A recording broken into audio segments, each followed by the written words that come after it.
So what is a torque converter? Vehicles with an automatic transmission have no clutch that disconnects the transmission from the engine.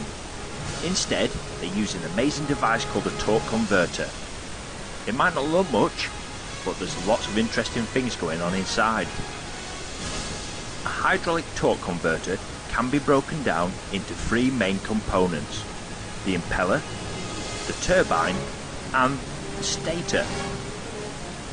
The impeller, also known as the pump, is connected to the engine output shaft. So if the engine rotates once, so does the impeller. The turbine is connected to the gearbox input shaft, and the same applies.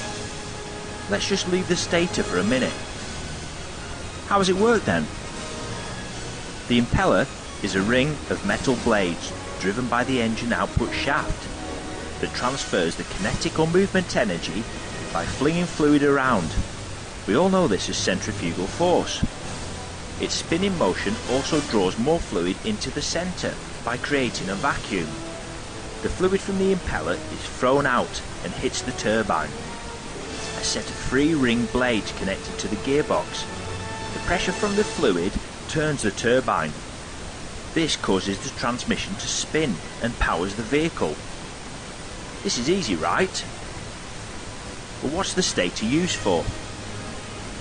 The fluid that hits the stationary turbine still has momentum. This is where the stator comes in. The stator redirects the fluid back to the pump again and adds to the fluid already being directed to the turbine.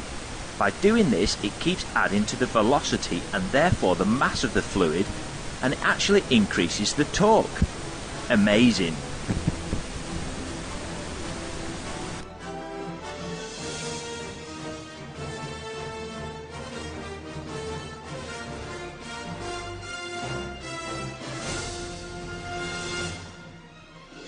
Created using Powtoon.